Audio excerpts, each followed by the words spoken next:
11.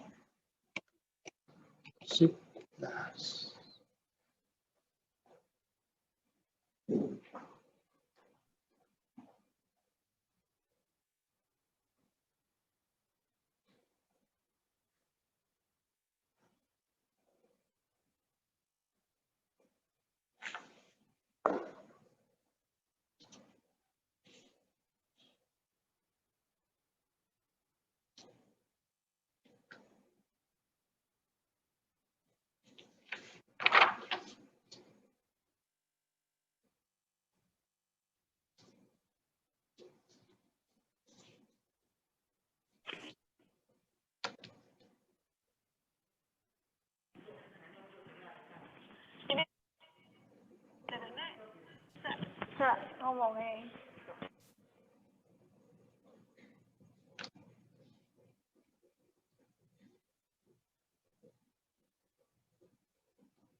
Kalau suaranya enggak, terus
suaranya seperti belum masuk ya, Pak? Suaranya kok belum masuk? Sudah dibuka kan? Belum itu. Suaranya belum ada yang masuk. Iya. Bosnya belum buka. Ini masih diuji coba Bu Titin. Mohon maaf sebentar. Belum.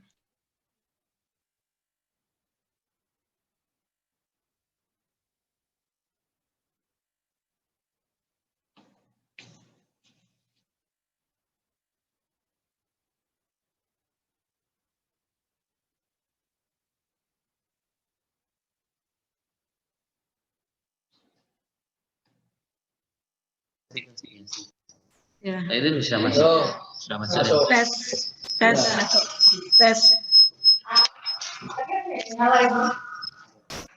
Iya.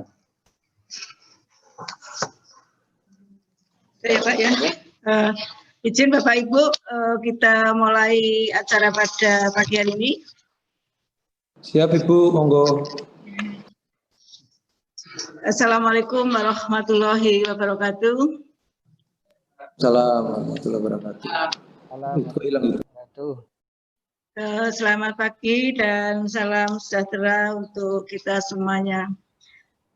Yang terhormat Bapak Wakil Rektor 2, Bapak Profesor Dr. Heri Suwiknyo MPD, yang terhormat Bapak Kepala Biro Umum dan Keuangan, Bapak Dr. Andes Amin Siddiq NPD, yang terhormat Bapak Kepala KPPN Malang, Bapak Teddy ST MSI, yang terhormat Bapak Ibu PPK, yang terhormat Bapak Ketua SPI, yang terhormat para Kasubag di bagian keuangan, Kasubag UPT, dan PLT Kasubag Pasca Sarjana, yang terhormat para bendahara, para BPP, dan PUMK.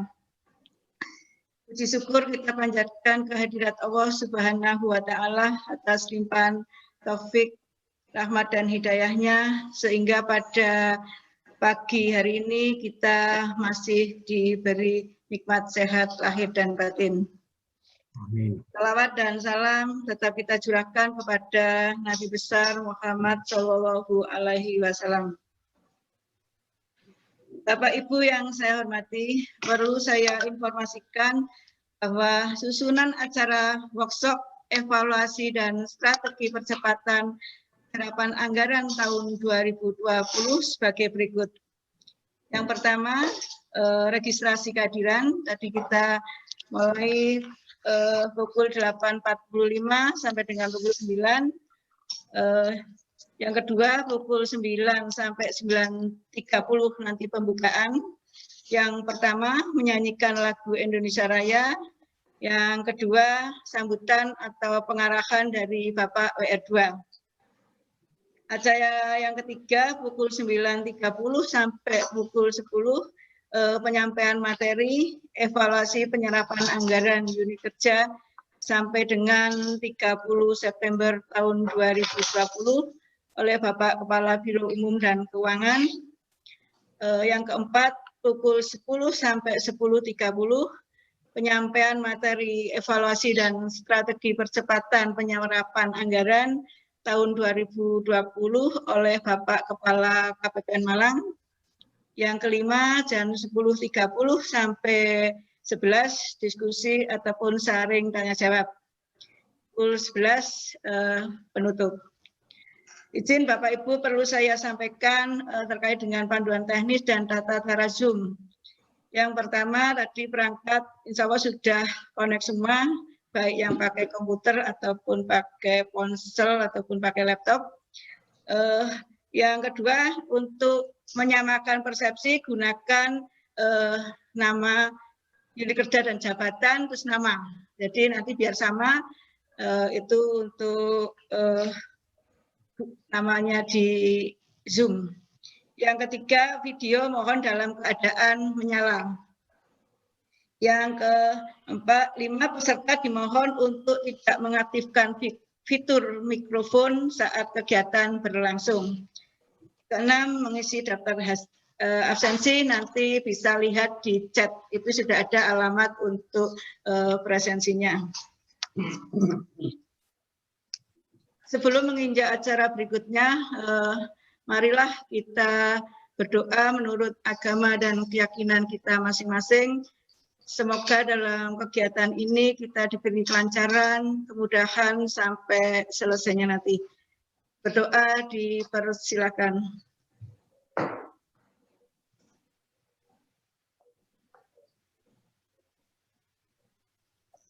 Amin. Selesai. Menginjak acara pembukaan yang pertama, marilah kita menyanyikan lagu Indonesia Raya. Pada hadirin dipersilakan berdiri dan mengikuti. Monggo Bapak Ibu silakan berdiri.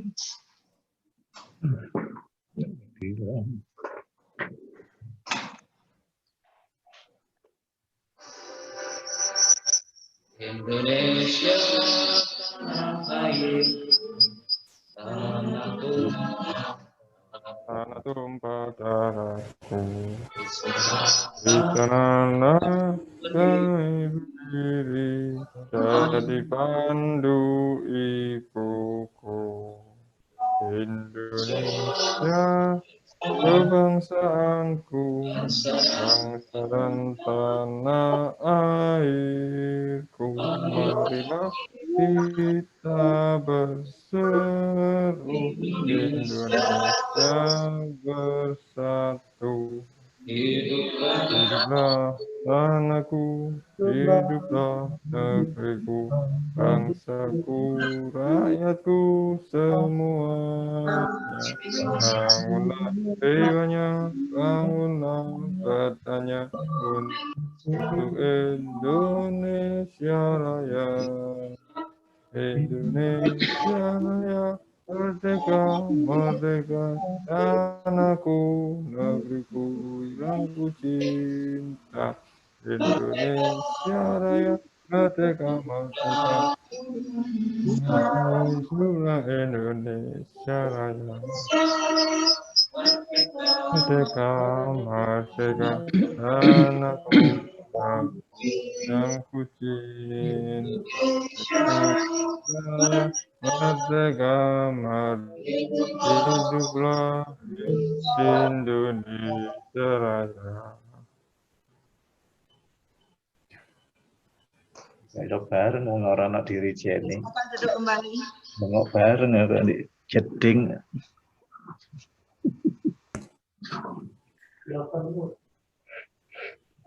Bapak Ibu yang saya hormati, marilah kita ikuti sambutan ataupun pengarahan dari Bapak Wakil Rektor 2 sekaligus berkenan untuk membuka acara workshop evaluasi dan strategis percepatan penyerahan tahun anggaran 2020 kepada Bapak Profesor Dr. Heri Suwikno MPD.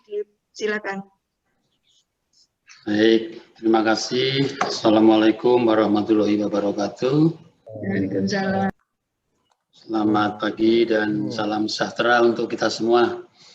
Yang saya hormati Bapak Kepala KPPN Malang, Bapak Teddy, Bapak Kabiru, Bapak Kepala SPI, para Kabak, para Kasubag, staf di lingkungan BUK, UM. Alhamdulillah, hari ini kita bisa menyelenggarakan FGD dalam rangka evaluasi dan strategi percepatan serapan anggaran tahun 2020-2021. Perlu kami sampaikan kepada kita semua bahwa memang tahun 2020 adalah tahun yang berat bagi semua institusi, saya kira, lembaga dan kementerian. Karena kalau kita hitung, kita itu mengalami kevakuman mulai bulan Maret sampai bulan Agustus. Jadi sekitar 5 bulan lah kita memang boleh dikatakan mengalami kevakuman. Dan sekarang bulan Agustus sampai bulan Oktober, sampai nanti di bulan Desember. Kami berterima kasih Pak Teddy karena beberapa minggu yang lalu, mungkin 2-3 minggu yang lalu ya, kami mendapat surat cinta dari Pak Teddy untuk mengingatkan tentang serapan di UM. Terima kasih. Dan kami sudah menyampaikan beberapa data terkait dengan tingkat serapan di UM dan upaya-upaya UM untuk melakukan percepatan sampai dengan bulan Desember. Memang dari beberapa sumber dana yang ada di UM, baik itu dari PNBP, dari RM, dari BPTN, dari IDB, tampaknya memang ada yang masih perlu dipercepat, terutama yang BOPTN, tetapi juga yang lain-lain. Sehingga kami melalui beberapa rapat koordinasi di beberapa unit, fakultas dan lembaga sudah menekankan perlunya refocusing dan upaya-upaya realistis untuk meningkatkan serapan itu. Dan nanti insya Allah Pak Kabiru saya kira akan memberikan laporan secara terperinci bagaimanakah kondisi objektif serapan kita sampai bulan September tahun 2020 dan bagaimanakah upaya-upaya kita untuk mencapai serapan yang maksimal. Walaupun pengertian maksimal ini Pak Teddy tidak sampai 100% saya kira ya. Tapi upaya-upaya itu sudah kami susun sedemikian rupa. Oleh karena itu kami mengucapkan terima kasih pada Pak Teddy atas jerih payah dan kesempatan yang diberikan kepada UM untuk memberikan bagaimana strategi melakukan percepatan serapan untuk tahun 2020. Saya kira itu yang perlu kami sampaikan. Harapannya hanya satu, bahwa dalam sisa waktu yang tidak lama lagi, ini tinggal bulan 10, 11, ya 3 bulan, nggak sampai 100 hari ini, mudah-mudahan kita bisa melakukan percepatan serapan sesuai dengan kondisi kita. Saya kira demikian yang bisa saya tekankan dengan ucapan Bismillahirrahmanirrahim, workshop tentang evaluasi dan strategi percepatan serapan tahun anggaran 2020 saya nyatakan dibuka dan dimulai. Sekian, terima kasih. Assalamualaikum warahmatullahi wabarakatuh. Waalaikumsalam warahmatullahi wabarakatuh. Terima kasih kepada Bapak W2 yang telah menyampaikan sambutan dan sekaligus membuka acara workshop pada pagi hari ini.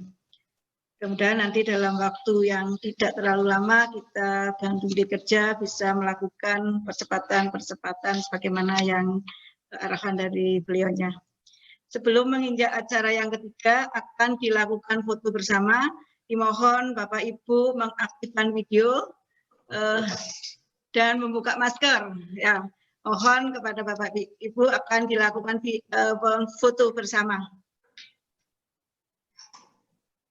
Sama membuka masker.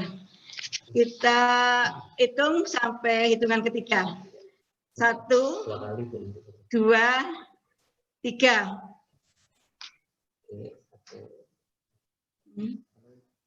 Senyum kelihatan. Kelihatan, Pak.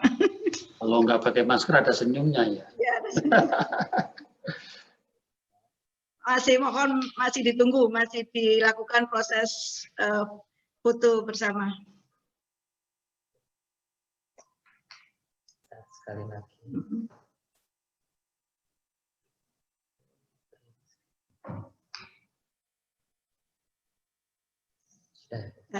Terima kasih Bapak Ibu sudah dilakukan foto bersama dan sudah semuanya terfoto. Untuk menginjak acara ketiga yaitu penyampaian materi capaian evaluasi sampai dengan tanggal 30 September tahun 2020 oleh Bapak Kepala Biro Umum dan Keuangan kepada Bapak Dr. Andes Amin Siddiq MPD, disilakan.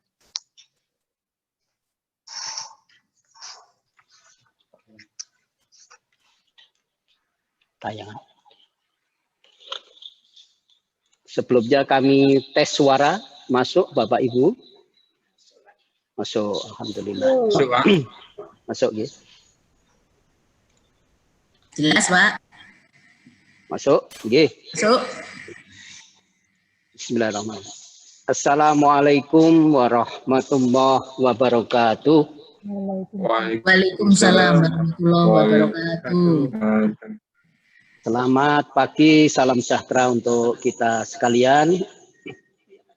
Alhamdulillah pagi yang cerah ini mudah-mudahan lahir batin kita ikut cerah, sehat walafiat. Amin.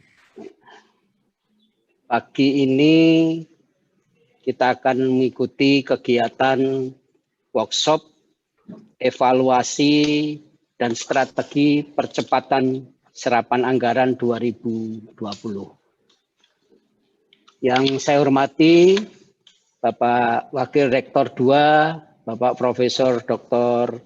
Heri Suwitnyo MPD. Yang kami hormati Bapak Teddy ST MSI, Kepala KPPN Malang. Yang saya hormati para Bapak Ibu PPK di semua unit, Bapak Ketua SPI, Bapak Ibu Kepala Bagian Keuangan, Bu Titin yang sekarang menjadi host, para Kasubag di lingkungan bagian keuangan,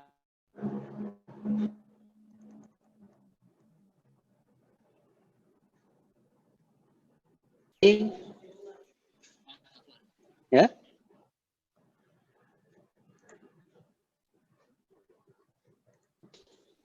Opu Rukyah Murni, PUMK Kerjasama, PUMK UPT, dan PUMK di SPI, dan Dewas.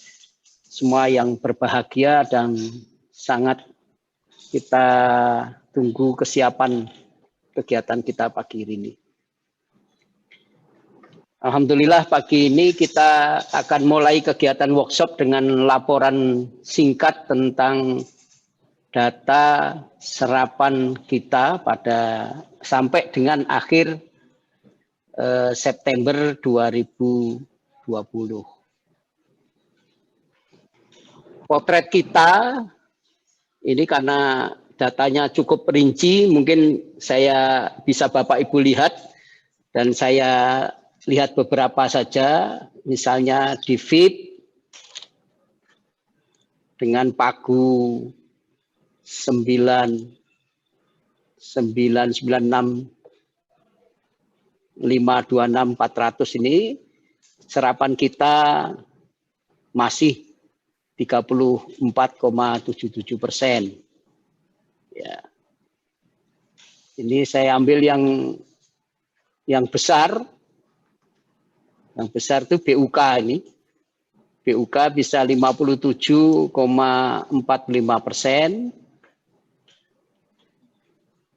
Bakpik 34,73%. Ya. Mana lagi yang besar? UPT Pustik TIK.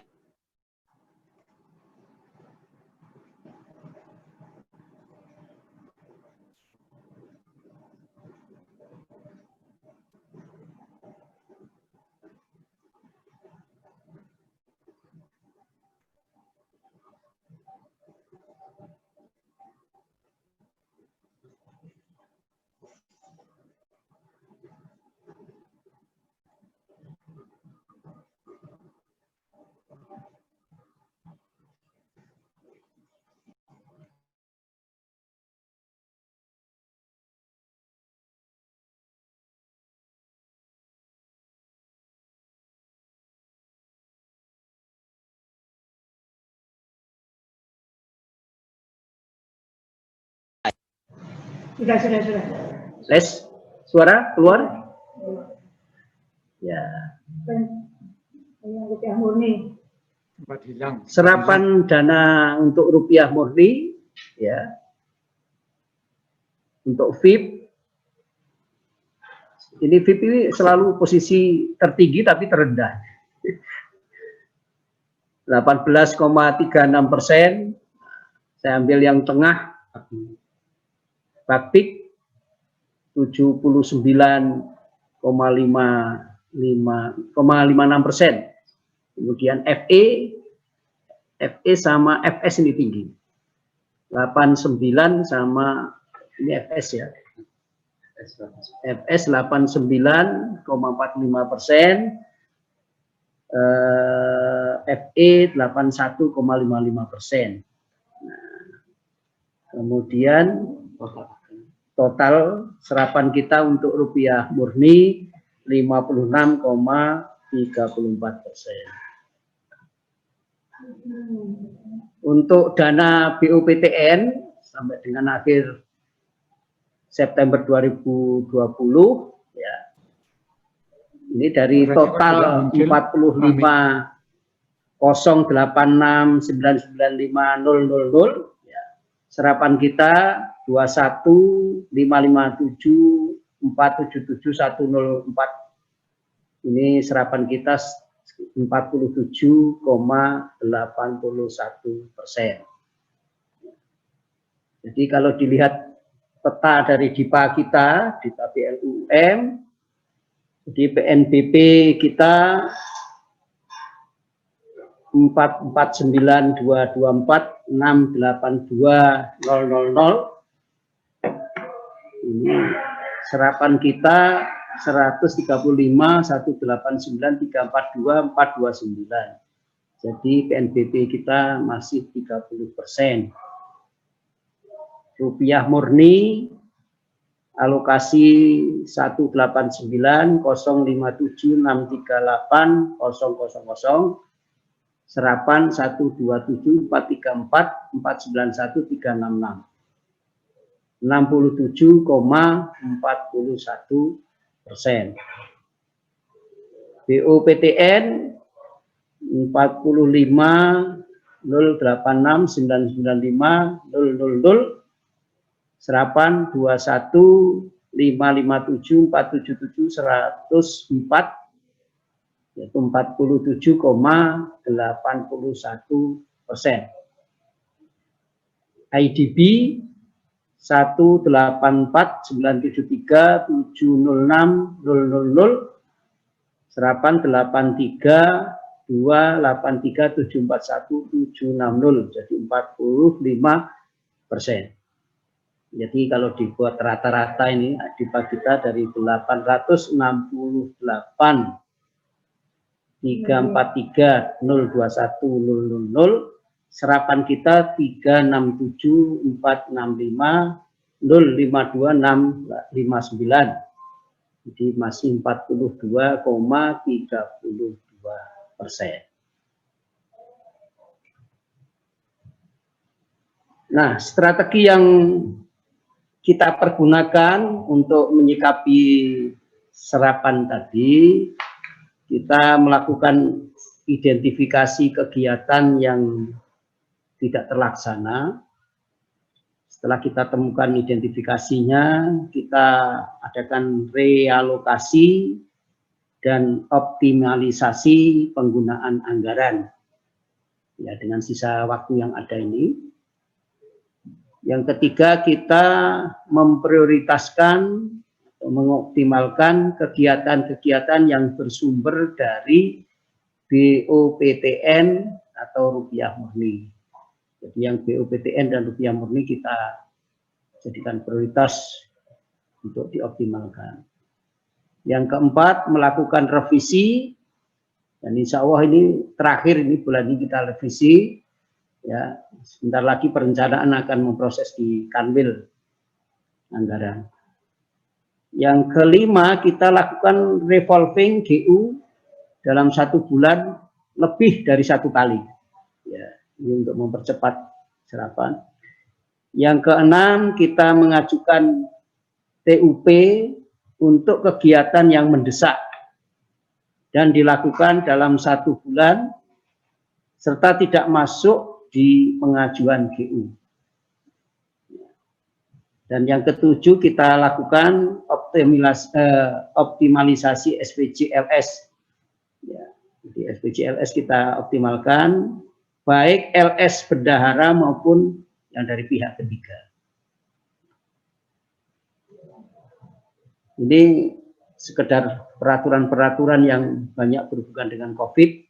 Karena sekarang kita banyak memfokuskan anggaran untuk ini, saya kira ini bisa dilihat saja, karena banyak ada PMK 38 2020, PMK 43 2020, keputusan Menteri Keuangan 394 2020, keputusan Dirjen Dirjen Perbendaraan nomor Cap 135 PP 2020, ya, kemudian surat Dirjen Pembendaraan, ya, 2020, surat edaran Dirjen Pembendaraan, ya, 2020 juga. Ini semua mengacu kepada dasar kita menyusun kegiatan yang bersifat dengan yang ada hubungannya dengan COVID. Nah, identifikasi belanja yang terkaitan dengan penanggulangan COVID ini yang selama ini adalah digunakan untuk belanja hand sanitizer, untuk masker, ya, kita tahu untuk mahasiswa dan sebagainya, desinfektan, bisa berupa barang persediaan maupun yang habis pakai. Yang kedua, biaya untuk isolasi mandiri, konsumsi vitamin, tes swab, terus apa? Yang pertama itu tes rapid ya, rapid ya. Kemudian biaya rapid test atau swab bisa masuk di perjalanan dinas atau belanja jasa, dilengkapi dengan pengantar dari pejabat terkait. Ini terutama untuk dosen-dosen kita yang prajabatan kemarin itu. Belanja barang untuk pembelian daya tahan tubuh. Ya, ini termasuk vitamin di sini ya. Bantuan pulsa atau paket data untuk pendik yang melakukan WFH, ya, belanja barang atau operasional. Bantuan pulsa atau paket data untuk peserta kegiatan, yaitu belanja barang non operasional, pengadaan tempat cuci tangan, pemeliharaan gedung dan modal ya. Ini ada di setiap pojok-pojok gedung kita atau pintu masuk gedung, pengadaan termogan dan juga HR untuk narasumber virtual.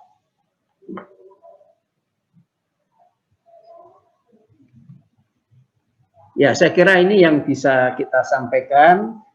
Nanti dari peta ini kita perlu masukan-masukan, arahan-arahan dari Kepala KPPN kita, Pak Teddy, juga untuk bahan diskusi kita, bagaimana supaya kita bisa mengoptimalkan kegiatan kita di sisa waktu yang kurang lebih 3 bulan.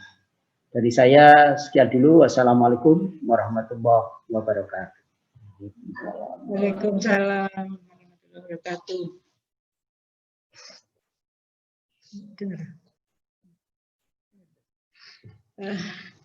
Terima kasih kepada Bapak Kepala Biro Umum dan Keuangan yang telah menyampaikan serapan sampai dengan posisi 30 September tahun 2020.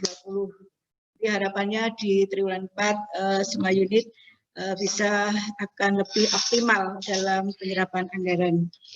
Sebelum menginjak materi yang kedua, akan saya bacakan kurikulum vitae Bapak Kepala KPPN Malang. CV beliau yaitu nama Teddy STMSI, NIP 19701129 199703 1001,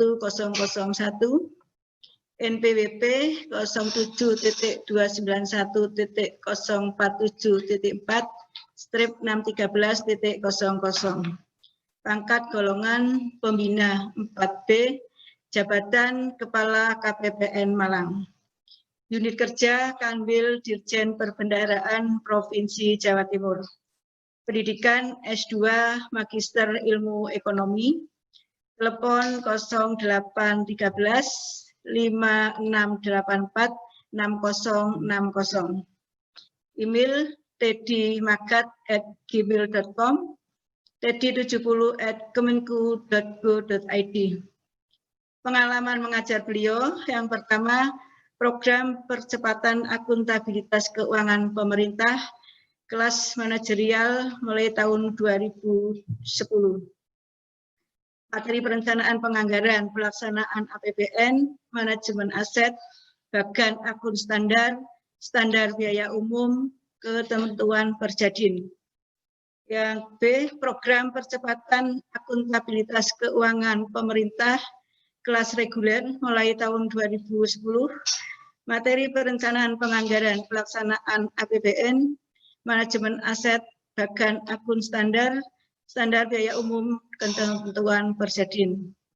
Yang ketiga, sebagai narasumber di berbagai kegiatan sosialisasi, Bimtek Open Class yang diadakan oleh Kementerian Lembaga, Balai Diklat Keuangan, materi perencanaan penganggaran, pelaksanaan APBN, bagan akun standar, tata cara revisi DIPA, ketentuan Perjadin. Sedangkan pengalaman kerja beliau yang pertama, Kepala Subseksi Perbendaharaan 1A di KPPN Samarinda, bulan Juli 2003 sampai dengan November 2006. Yang kedua, Kepala Seksi Verifikasi dan Akuntansi di KPPN Marisa, Gorontalo, November 2006 sampai dengan Agustus 2008.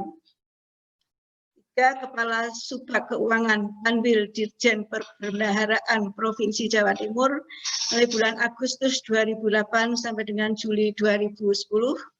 Yang keempat, Kepala Bidang Pelaksanaan Anggaran Kanwil Dirjen Perbendaharaan Provinsi Papua bulan Juli 2010 sampai dengan April 2012. Yang kelima, Kepala Bidang Pelaksanaan Anggaran Kanwil Dirjen Perbendaharaan Provinsi Kalimantan Selatan bulan April 2012 sampai dengan Januari 2014. Yang keenam, Kepala KPPN Makassar II bulan Januari 2014 sampai dengan Oktober 2016. Ketujuh, Kepala KPPN Denpasar bulan Oktober 2016 sampai dengan Juni 2019.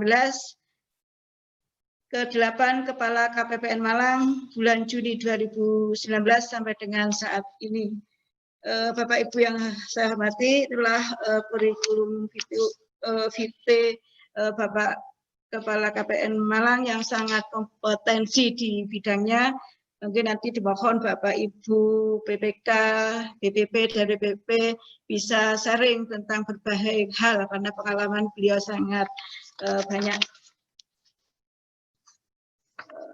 Untuk acara selanjutnya, marilah kita ikuti bersama materi evaluasi dan strategi percepatan penyerapan anggaran tahun 2020 oleh Kepala KPPN Malang kepada Bapak Teddy STMSI. Disilakan. Terima kasih Ibu Titin. Mohon izin bisa dengar suara saya Bapak Ibu? Bisa Pak, cukup jelas. Bisa. Jelas, Pak. Ya. Cukup Terima jelas.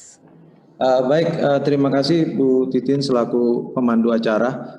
Yang saya hormati Profesor Dr. Heri Suwigno selaku Wakil Rektor 2, Pak Amin Siddiq, Kepala Biro Umum dan Keuangan, para Wakil Dekan selaku PPK, Ketua SPI, Kabak Keuangan, para Subbak di bagian keuangan, para Kasubag UPT, kemudian juga para BPP, Bendara Pengeluaran, dan POMK di lingkup Universitas Negeri Malang. Assalamualaikum warahmatullahi wabarakatuh. Selamat pagi, salam sejahtera bagi kita semua.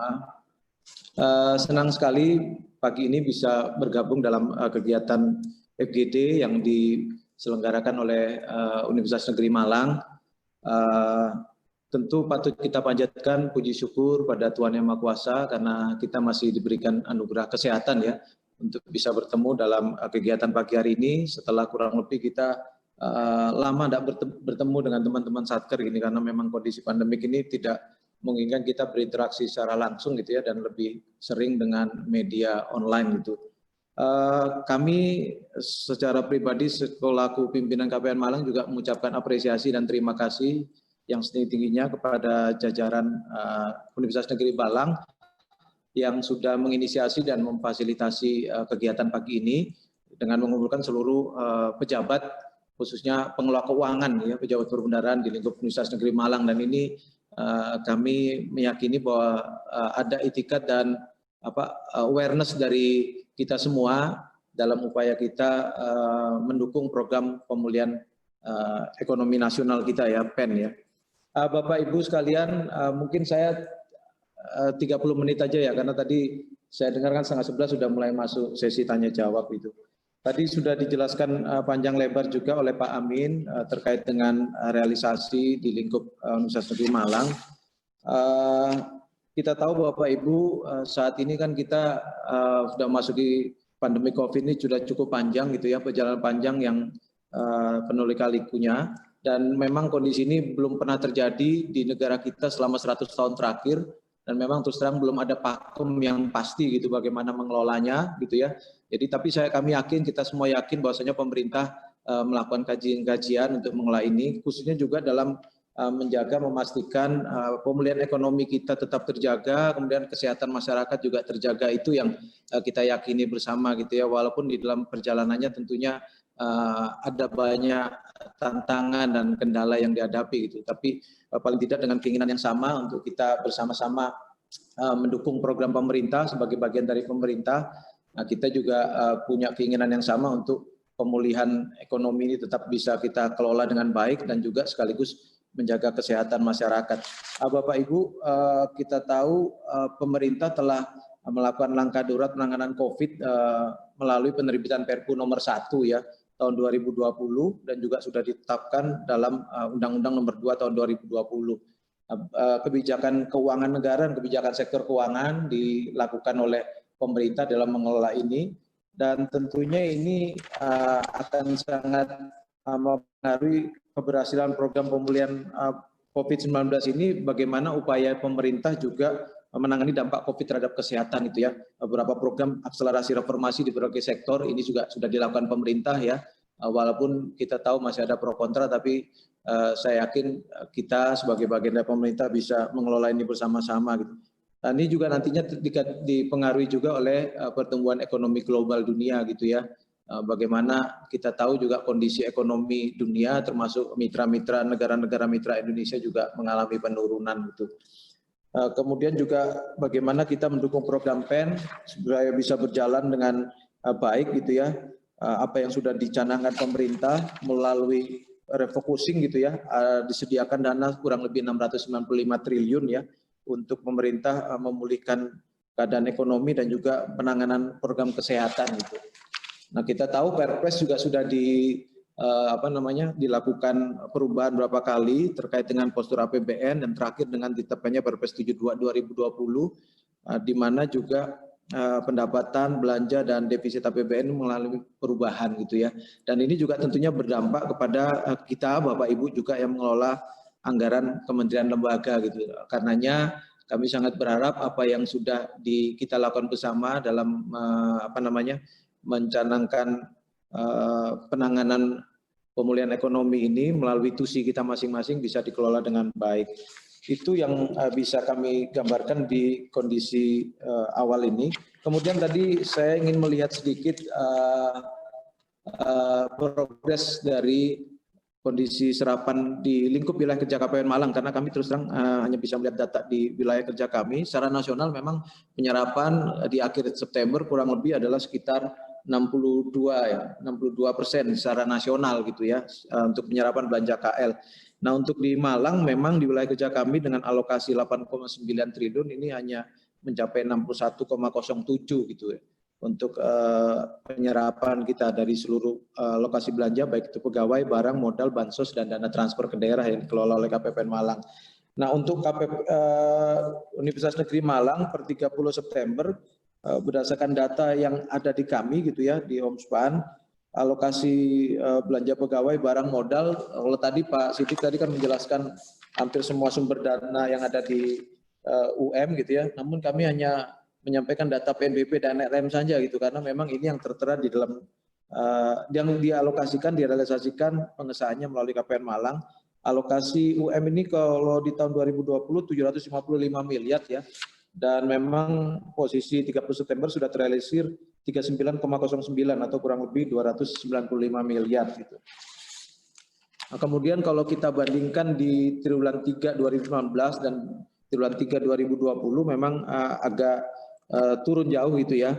Kalau triwulan 3 2019 lalu UM dengan alokasi 974 miliar itu penyerapan realisasinya ada 512 miliar atau kurang lebih 52,57. Sementara di triwulan 3 tadi sudah saya sampaikan hanya mencapai 39,09. Jadi lumayan terkonstruksi cukup dalam gitu ya. Ini juga karena juga tadi sudah disampaikan pendapatan juga mengalami penurunan selama 5-6 bulan terakhir, otomatis ini juga mengaruhi penyerapan belanjanya. Kemudian dari data pengesahan pendapatan dan belanja sampai dengan triwulan 3, ini untuk UM ini baru disahkan pendapatannya 216,670 miliar, kemudian pengesahan belanja 135,378 miliar ya. Jadi sekitar berapa nih, 50-60% mungkin ya. Nah, sementara kalau dibandingkan 2019 lalu memang selisih jauh gitu ya, pendapatan di tahun 2019 yang disahkan di triwulan 3 itu 480 miliar, sementara di pengesahan belanjanya 355 miliar gitu ya di tahun 2019 lalu. Dan ini memang sangat dipengaruhi sekali dengan aktivitas kita yang memang di tahun 2020 ini terkendala di pandemi COVID ini gitu ya, terpengaruh semua aktivitas kita. Bahkan kita juga sudah melakukan refocusing anggaran gitu ya untuk memfokuskan pada penanganan kesehatan gitu. Bapak Ibu sekalian, untuk langkah-langkah strategis tahun 2020 ini sebetulnya kami juga sudah sempat mengabarkan di bulan Agustus lalu ya, pertemuan dengan seluruh Satker Mitra Kerja KPPN Malang waktu itu. Mungkin ada teman-teman dari UM juga yang hadir ketika itu, karena memang pemerintah, Menteri Keuangan sangat berharap sekali periode triwulan 3 ini yang menjadi kunci pemulihan ekonomi kita. Kita tahu di triwulan 2 lalu pertumbuhan ekonomi kita terkontraksi sangat dalam ya, minus 5,32. Sementara di triwulan 1 itu 2,97 masih positif. Kemudian di triwulan 2 pertumbuhan ekonomi kita minus 5,32. Nah, kita masih beruntung gitu ya dibandingkan negara-negara mitra kita, mitra dagang kita. Bahkan Singapura aja kemarin terdepresiasi sampai minus 12,6 gitu. Nah, dari informasi yang kita dapat juga di posisi triwulan 3 ini sebetulnya pertumbuhan ekonomi sudah lebih baik dari triwulan 2 lalu, namun demikian memang masih di posisi minus gitu ya. Kisaran kalau nggak salah kemarin disampaikan Bu Menteri perkiraannya sekitar 2,99 ya, 2,9 minus 2,9. Kita masih menunggu rilis resmi dari BPS dan Kementerian Keuangan, mungkin dalam minggu ini mungkin akan ada rilisnya. Namun kondisi ini sedikit lebih bagus ya dari yang kita harapkan gitu ya. Walaupun memang kondisi ketika dalam 1 tahun yang sama, dalam 2 triwulan berturut-turut itu ekonomi minus, itu kita masuk ke kategori resesi gitu ya. Tapi kita yakin apa yang dilakukan pemerintah, upaya-upaya yang dilakukan pemerintah ini bisa membawa ekonomi kita ke arah yang lebih baik gitu ya. Nah tentunya ini butuh dukungan kita semua Bapak Ibu, khususnya para pejabat pengelola keuangan, bagaimana kita mengelola anggaran yang menjadi tanggung jawab kita bersama masing-masing di dalam tugas fungsi kita masing-masing. Nah beberapa langkah strategis yang kami sampaikan di Agustus lalu Bapak Ibu, kami sangat mengharapkan sekali dukungan dari KPA, PPK ya, bersama seluruh jajarannya tentunya, dan ini kegiatan hari ini juga saya yakin adalah suatu upaya yang dilakukan oleh internal UM untuk mendorong percepatan realisasi belanja APBN ya. Jadi kita perlu konsolidasi perencanaan pengawasan eksekusi belanja itu secara konsisten gitu ya, dari level yang pucuk pimpinan, top manajemennya sampai di tataran yang paling bawah. Jadi kegiatan hari ini saya yakin juga merupakan upaya itu. Kemudian kami juga di KPN Malang kemarin mengupdate kembali data-data pejabat perbendaharaan mitra kami dalam upaya kami melakukan konsolidasi. Jadi mohon maaf, mohon izin, kemarin terus terang kami juga mengontak beberapa satker yang memang alokasi pagupnya cukup tinggi, besar gitu di wilayah kami, namun penyerapannya rendah, termasuk salah satunya UM. Jadi mohon izin Pak Eri, kemarin kami mohon maaf untuk komunikasi ini dalam upaya kami juga untuk bersama-sama lah kita mengawal ini gitu.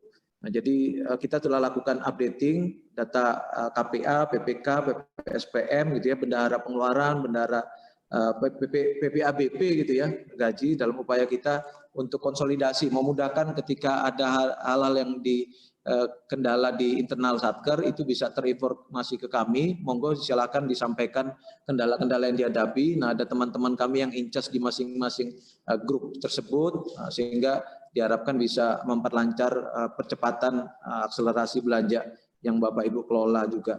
Nah, langkah ketiga yang kami harapkan juga tentunya ada upaya percepatan pengadaan barang jasa ya, untuk juga segera memproses pembayaran tagihan untuk pekerjaan yang sudah memiliki hak tagihnya gitu ya.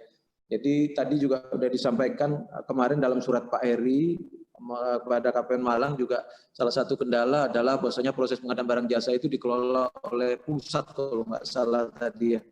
Dan ini tentunya perlu upaya bersama, gitu. Artinya konsolidasi antara UM juga dengan pusat ya, khususnya dalam proses pengadaan barang jasanya gitu. Nah, kemudian juga koordinasi konsolidasi antara satuan kerja dengan eselon satunya masing-masing Bapak Ibu. Kita tahu bahwasanya revisi juga ada beberapa revisi yang masih masuk kewenangan pusat gitu ya.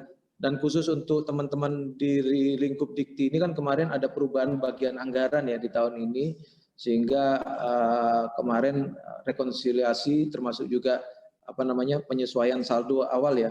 Ketika ada perubahan tadi, mudah-mudahan juga sudah terselesaikan, karena memang petunjuk penyelesaiannya juga agak terlambat kita terima, dan ini saya yakin juga akan mempengaruhi juga proses eksekusi pelaksanaan APBN yang dikelola oleh UM gitu ya, sebagai salah satu satker yang mengalami perubahan PA gitu ya di tahun 2020 ini. Jadi mohon juga koordinasi konsolidasi dengan teman-teman di eselon 1 masing-masing supaya bisa dilakukan secara intens gitu ya. Kemudian tadi Bapak Ibu, langkah berikutnya dalam upaya kita mendukung program PEN gitu ya, pemulihan ekonomi nasional, kami juga mendorong Bapak Ibu bisa mengutamakan konsumsi dan belanja menggunakan produk dalam negeri, khususnya juga melalui sektor-sektor UKM ya, pekerjaan yang melibatkan padat karya gitu, karena kita tahu UMKM juga sektor yang terdampak gitu ya, dan banyak tenaga kerja yang kehilangan pekerjaan, jadi kita juga mendorong teman-teman satuan kerja bisa melakukan upaya untuk mendorong konsumsi belanja dalam negeri dan juga aktivitas pekerjaan yang melibatkan banyak orang ya, padat karya gitu ya. Kemudian khusus untuk teman-teman di BLU, kami juga berharap supaya bisa menggambarkan kondisi real serapan belanja dari BLU. Kami mendorong kiranya pengesahan pendapatan dan pengeluaran ini bisa dilakukan bulanan gitu. Memang dalam ketentuannya 3 bulan sekali ya minimal dalam satu triwulan. Namun demikian jika memungkinkan sehingga gambaran real penyerapan belanja dari Satker BLU ini juga bisa terdata gitu oleh pusat, bisa tercapture gitu. Karena kalau belum disahkan, ini datanya hanya di Bapak Ibu, tidak masuk dalam database Kementerian Keuangan. Kemudian juga dalam upaya pusat kemarin ya mendorong penyerapan akselerasi belanja itu di posisi triwulan 3 dan triwulan 4 ini diberlakukan kembali penilaian IKPA yang sempat direlaksasi di awal Maret itu kalau nggak salah ya, April ya kalau nggak salah, itu penilaian indikator kinerja pelaksanaan anggaran sebagai salah satu indikator capaian kinerja pengelolaan keuangan pelaksanaan APBN ini sempat direlaksasi, dan posisi bulan Juli awal itu sudah dilakukan penilaian kembali. Nah ini dalam upaya manajerial dan sekaligus juga mendorong Satker untuk bisa mendorong percepatan belanjanya berdasarkan indikator-indikator yang tersajikan dalam IKPA.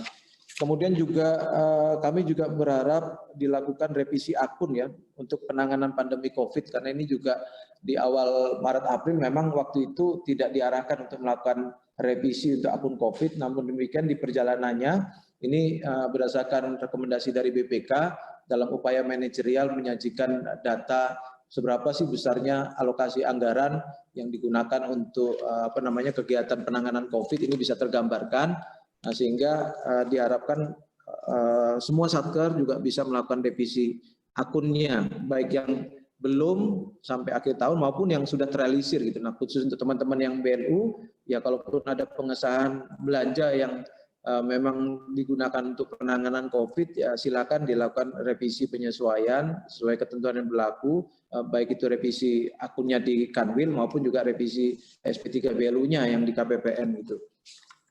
Lanjutnya kita juga tadi sudah saya sampaikan akan dilakukan penilaian kembali IKPA triwulan 3 dan triwulan 4 Bapak Ibu, dalam upaya kita pemerintah khususnya Kementerian Keuangan mendorong Satker untuk melakukan akselerasi belanjanya gitu ya. Beberapa indikator yang ada memang sama dengan yang sebelum-sebelumnya, ada satu tambahan saja aspek untuk pengisian capaian output ya, pengisian capaian output. Jadi sebelumnya ada 12 indikator yang digunakan dalam penilaian IKPA ya, indikator kinerja pelaksanaan anggaran, mulai dari revisi, deviasi halaman 3 gitu ya, kemudian kejadian pagu minus, pendaftaran kontrak, kemudian pengajuan tagihan ya, kecepatan Bapak Ibu patuh pada pengajuan tagihan ya, sesuai ketentuan kan itu tagihan harus diajukan maksimal 17 hari kerja sejak tagihan itu sudah berita acara serah terima gitu ya.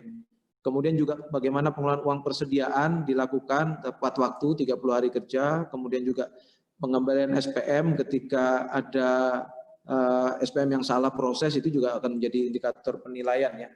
Kemudian Renkas, FPD harian ini juga menjadi salah satu indikator penilaian, termasuk juga realisasi anggaran. Tadi saya sampaikan realisasi anggaran kita ditargetkan triwulan 1 itu sebetulnya 40%, triwulan 1 15%, triwulan 2 40%, triwulan 3 itu di akhir September diharapkan sebenarnya 60% ya. Tapi kalau tadi punya UM kan tergambarkan kurang lebih baru 30 berapa tadi?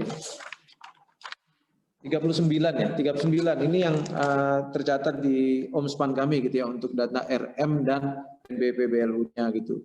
Kemudian LPJ bendahara, kepatuhan bendahara melakukan penyampaian laporan bertanggung jawab bendahara, ini juga menjadi variabel penilaian IKPA. Kemudian dispensasi, pengajuan dispensasi untuk keterlambatan pengajuan SPM dan sebagainya ya, ini juga menjadi salah satu variabel penilaian. Dan terakhir yang tambahan capaian output ya, ini sebagai upaya pemerintah bagaimana menyajikan data pemenuhan kinerja, target-target kinerja yang telah ditetapkan untuk masing-masing kementerian lembaga, khususnya untuk output kegiatan yang strategis. Nah, ini sudah disinergikan dengan laporan ketika Bapak Ibu melakukan rekonsiliasi. Jadi nanti setiap bulan data-data tersebut diinputkan di aplikasi SAS yang akan dikirimkan melalui e-Recon, aplikasi e-Recon. Nah, itu Bapak Ibu indikator dalam reformulasi IKPA ya, indikator kinerja pelaksanaan anggaran di 2020 ini. Jadi semula 12 indikator, sekarang bertambah menjadi 13 indikator ya. Fokusnya tambahnya adalah adanya konfirmasi capaian output. Nah, beberapa hal yang mungkin ada pengecualian ya di luar ini ya. Revisi DIPA dulu kan memang dibatasi 1 kali dalam 1 triwulan ya. Nah, dengan adanya kondisi pandemik ini, kondisi itu dibuka gitu. Jadi tidak dinilai, artinya tidak dibatasi lagi jumlah revisi DIPA gitu ya. Kemudian juga dispensasi, penyampaian dispensasi ketika Bapak Ibu menyampaikan kontrak terlambat lebih dari 5 hari, pengajuan tagihan yang ketika lebih dari 17 hari yang sebelumnya harus mengajukan dispensasi ke KPPN ya untuk penyampaian data kontrak, atau yang tagihan lewat dari 17 hari itu harus ke Kanwil. Nah, ini direlaksasi tanpa mengajukan dispensasi, tapi tetap nilainya tetap dinilai dalam evaluasi IKPA-nya tadi. Jadi ini untuk percepatan pembayaran tagihan, namun demikian variabel IKPA-nya, kepatuhannya juga tetap dinilai gitu. Kemudian juga pengelolaan UPT-UP, Bapak Ibu, ini juga ada relaksasi ya dengan diterbitkannya PMK 43 gitu ya, dan juga ditegaskan dalam ND Direktur Pelaksanaan Anggaran ya, bahwasanya dalam masa keadaan darurat COVID ini untuk mendukung kelancaran program kementerian lembaga, nah ini dapat diberikan tambahan uang persediaan gitu. Nah, menurut catatan kami UM di tahun ini sampai posisi sekarang kami lihat belum ada data pengajuan TUP-nya gitu. Nah, jadi monggo silakan diberdayakan, dimanfaatkan untuk ke TUP baik itu belanja operasional ataupun non operasional gitu ya dalam 1 bulan. Nah, ini juga dalam upaya memang waktu awal-awal pandemik kan KPPN dibatasi ya jumlah SPM yang diterima gitu ya, karena kita juga menerapkan WFA-WFO, kemudian juga jumlah pemrosesan kita sangat dibatasi di sistem walaupun kita sudah melakukan dengan ISPM. Nah, namun demikian sekarang posisi saat ini sudah dibuka penerimaan SPM itu sampai jam 5 sore Bapak Ibu. Jadi di sistem ISPM yang kami sediakan itu sampai dengan jam 5 sore gitu ya. Bahkan dulu kami di awal-awal masa pandemi kan membatasi SPM sampai 200 saja gitu ya. Namun demikian sejak bulan Juli, September, Agustus awal lah itu sudah dibuka, tidak ada lagi pembatasan jumlah penerimaan SPM. Namun demikian diharapkan Satker supaya tidak ada tagihan yang tertunda, makanya diberikan alternatif solusi dengan mengajukan TUP gitu. Nah, mudah-mudahan teman-teman di UM juga bisa memanfaatkan channel ini untuk percepatan penyerapan APBN-nya gitu ya. Kemudian TUP tunai yang tadi diberikan di masa pandemi COVID ini juga bisa dipakai untuk pembayaran perjanjian kontrak pengadaan barang jasa untuk selain penanganan pandemi COVID itu dengan nilai perjanjian kontrak sampai dengan 1 miliar gitu. Jadi kalau sebelumnya kan di kondisi normal kan LS itu kan TUP itu hanya sampai dengan 50 juta ya pembayaran kepada pihak ketiga. Namun di masa pandemik ini terbitnya PMK 43 kemarin dengan TUP itu bisa membayarkan untuk yang penanganan non-COVID sampai dengan 1 miliar. Boleh dari dana TUP itu. Ini adalah salah satu upaya pemerintah untuk percepatan penyerapan gitu ya. Kemudian juga bisa digunakan untuk pembayaran tunggaan yang sampai dengan 1 miliar ya, sepanjang rincian tunggaan tersebut telah tertera di dalam di halaman 4, kayaknya nggak ada di kasusnya di UM. Kemudian juga diatur untuk kegiatan pekerjaan dalam rangka penanganan pandemi COVID ya, sesuai dengan PMK 43, bahwasanya pembayaran dengan mekanisme TUP tunai untuk penanganan pandemi COVID ini tidak dibatasi. Kalau tadi untuk yang COVID, yang untuk non-COVID itu hanya sampai dengan 1 miliar. Tapi ketika pembayaran itu untuk yang penanganan COVID itu tanpa batas, artinya boleh lebih dari 1 miliar dengan dana TUP tadi. Ya, pembayaran dengan mekanisme TUP tunai untuk penanganan pandemi COVID tidak dibatasi nilai pembayarannya. Gitu. Kemudian pengajuan TUP tunai untuk penanganan pandemi COVID dapat melampaui alokasi anggaran Satker dalam DIPA, namun demikian tetap harus mendapatkan persetujuan dari pengguna anggaran atau pejabat eselon 1 yang ditunjuk oleh PA atau pengguna anggaran atau menterinya gitu ya. Nah, tapi selama saya di KPN Malang ini ya kayaknya belum pernah ada yang mengajukan itu. Kemarin ada satu kasus di Universitas Brawijaya, dia hanya membayar kebetulan Brawijaya ada RSUB ya, dia perlu kontrak untuk Sarpas ya, pengembangan RSUB-nya untuk ruang-ruang untuk penanganan pasien COVID gitu ya. Nah itu kemarin dibayar dengan TUP gitu, tapi kebetulan juga tidak lebih dari 1 miliar ya, kalau nggak salahnya totalnya 900 jutaan ya. Nah, kemudian juga terkait dengan masa pandemi COVID ini, sesuai PMK 93 Bapak Ibu, itu ada kemungkinan kan pekerjaan-pekerjaan yang dikontrakkan oleh Bapak Ibu Satker mengalami penundaan pembayaran atau direfocusing dananya gitu ya. Nah ada yang sudah berkontrak gitu, kalaupun ada, nah ini diminta untuk dilakukan perubahan data kontrak tahun tunggal menjadi kontrak tahun jamak. Ini kemarin sudah ada aturannya sebagaimana diatur dengan PMK 93.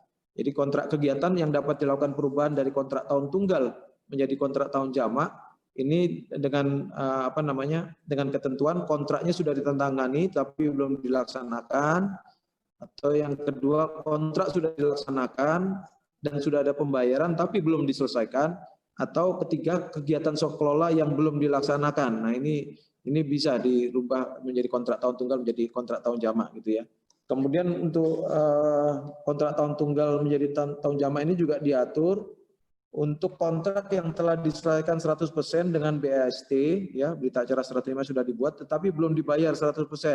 Nah ini bisa disebabkan karena berkurangnya pagu alokasi belanja ya ketika ada refocusing kemarin itu. Dan ini tentunya salah satu mekanisme penyelesaian nanti bisa diselesaikan dengan mekanisme tunggaan dan revisi anggaran di tahun 2021 mendatang. Ada catatan khusus di sini untuk kegiatan sewa kelola yang sudah mulai dikerjakan di tahun 2020 ini tidak dapat diubah menjadi kontrak tahun jamak. Ini agak berbeda dengan tadi ya. Kalau dia belum dilaksanakan itu bisa dirubah, tapi kalau kegiatannya sudah dikerjakan maka tidak dapat dirubah menjadi kontrak tahun jamak. Artinya harus diselesaikan di tahun 2020 ini ya. Artinya kalaupun dibayar ya sesuai dengan progresnya tentunya ya, sesuai dengan progres yang telah dicapai nanti. Nah terkait dengan perubahan kontrak tahun tunggal menjadi tahun jamak, ini juga diharapkan KL Satker itu tentunya harus menyampaikan usulan penyediaan alokasi anggarannya kontrak tahun jamak tadi ke DJA sesuai ketentuan yang berlaku gitu ya. Kemudian juga diatur untuk data kontrak kegiatan yang dapat dilakukan perubahan dari tahun tunggal menjadi tahun jamak, maka Satker melakukan adendum atau rescheduling kontrak tersebut akibat penyesuaian pagu, kemudian juga mengajukan permohonan persetujuan kontrak tahun jamak tersebut kepada Menteri Teknisnya, pimpinan lembaga atau Menteri Keuangan sesuai dengan batas kewenangannya, dan ini diatur paling lambat di bulan Oktober ini. Jadi mohon teman-teman di UM bisa mencermati kembali, mengecek kembali apakah ada kasus-kasus seperti yang tadi kami sampaikan ya, karena ini dibatasi pengajuannya di bulan Oktober sehingga bisa dialokasikan dananya di 2021 mendatang gitu ya. Perubahan kontrak tahun tunggal menjadi kontrak tahun jamak ini juga diatur sesuai dengan batas kewenangannya ya. Dalam PMK 60 2018 ini diatur persetujuan kontrak tahun jamak oleh Menteri Pimpinan Lembaga atau PA. Ini kategorinya untuk pekerjaan konstruksi dengan nilai sampai dengan 200 miliar atau pekerjaan non-konstruksi dengan nilai sampai dengan 20 miliar. Nah ini ada di Menteri Pimpinan Lembaga. Sedangkan yang untuk Menteri Keuangan pengajuannya ketika untuk kategori pekerjaan konstruksi di atas 200 miliar atau non-konstruksi di atas 20 miliar. Nah ini ketentuan terkait dengan siapa yang berwenang memberikan persetujuan atas kontrak tahun jamak tadi ya. Jadi ada yang kewenangannya Menteri Pimpinan Teknis terkait, ada yang harus diajukan terlebih dulu kepada Menteri Keuangan. Bapak Ibu, terkait dengan SPM yang dulu sebelumnya di PMK 197 diatur untuk diajukan rencana penarikan dananya. Kalau untuk di KPPN kan SPM di atas 1 miliar neto, itu harus mengajukan RPD 5 hari kerja sebelumnya gitu ya. Namun dengan kondisi pandemik ini kemarin ada pengecualian sesuai ND 1039, ini Satker tidak perlu mengajukan RPD-nya ke KPPN, segera sampaikan SPM-nya, nanti pengajuan RPD-nya itu dikelola oleh internal KPPN gitu ya, dengan Direktorat PKN. Jadi sebelumnya kalau untuk pengajuan tagihan yang SPM-nya di atas 1 miliar itu 5 hari kerja sebelumnya Bapak Ibu harus menyampaikan rencana penarikan dananya. Namun demikian mulai 19 Agustus kemarin ya ke atas ini tidak diberlakukan, gitu. Tidak perlu melakukan pengajuan rencana penarikan dana yang di atas 1 miliar. Nah Bapak Ibu tadi juga di awal saya sampaikan terkait dengan penggunaan akun COVID ya. Nah, itu ada beberapa surat yang memang dirilis oleh pusat ya, mulai surat bulan April gitu ya, kemarin terakhir bulan Juli, yang pada awal-awalnya akun COVID itu di posisi bulan April itu kan hanya untuk kegiatan yang akan dilakukan gitu ya. Tapi posisi bulan Juli mungkin setelah ada diskusi dengan teman-teman BPK, arahan BPK mewajibkan kita untuk melakukan penyesuaian juga untuk belanja-belanja yang sudah menjadi SPM SP2D-nya gitu. Jadi mohon teman-teman di UM juga bisa mencermati kembali untuk belanja-belanjanya. Tadi juga Pak Amin juga sudah sempat menyampaikan apa-apa kegiatan yang akun COVID tadi ya, misalnya untuk apa namanya tadi, termogan, rapid test gitu ya, untuk isolasi mandiri gitu ya, hand sanitizer dan lain-lain. Itu kan bisa jadi sejak April Bapak Ibu sudah melakukan aktivitas pembelanjaan itu, dan kalau memang pada saat itu belum dilakukan penyesuaian akunnya sesuai akun COVID, nah monggo silakan dilakukan penyesuaian karena ini akan menjadi data manajerial untuk BPK atau pemerintah sebagai tanggung jawabnya kepada publik untuk menyajikan berapa sih sebetulnya pembiayaan anggaran yang dialokasikan untuk penanganan COVID di semua satker, di semua KL, tentunya akan tergambarkan juga di LKPP yang dikonsolidasikan oleh Kementerian Keuangan. Nah Bapak Ibu ini mungkin sekilas saya sampaikan akun-akun barunya, saya nggak perlu bacakan satu demi satu, intinya akun untuk yang satker non BLU dan satker BLU itu dipisahkan gitu, dibedakan gitu ya. Jadi mohon nanti berhati-hati Bapak Ibu di UM harus mencermati betul akun mana yang digunakan untuk penanganan COVID, khususnya untuk yang bersumber dari PNBP BLU, karena dibedakan Bapak Ibu, akun yang sumbernya dari rupiah murni dan akun yang sumbernya dari BLU. Contoh aja yang Bapak Ibu bisa lihat di layar gitu ya, 521131 paling atas itu ya, belanja barang operasional penanganan pandemi COVID gitu ya. Kemudian untuk BLU itu baris yang ke tengah-tengah itu, 525152 belanja barang BLU penanganan pandemi COVID. Jadi agak berbeda untuk yang satker BLU dan non BLU. Jadi mohon hati-hati juga pada saat melakukan penyesuaian nanti. Nah, terkait dengan penjelasan di masing-masing akun tersebut, mungkin Bapak Ibu bisa cermati nanti di lampiran presentasi kami ini, PowerPoint yang kami sampaikan. Ini sebenarnya kami hanya mencuplik dari surat S628 ya kalau nggak salah ya. Nah, di lampiran di situ ada dijelaskan contoh-contoh penggunaan akunnya. Ya contoh misalnya belanja barang presiden BLU nih 525153 ini. Halaman berapa ini? Pengadaan masker, hand sanitizer, APD, alat uji medis, rapid test dan sejenisnya yang diniatkan sebagai persediaan. Itu berbeda yang untuk persediaan maupun yang langsung digunakan langsung gitu ya. Jadi agak hati-hati juga. Ada akun yang memang untuk persediaan, artinya untuk stokis gitu ya. Itu berbeda dengan belanja ketika itu barang dibeli langsung dipakai digunakan. Nah, itu habis pakai langsung, itu berbeda gitu ya. Yang untuk persediaan sama non persediaan gitu.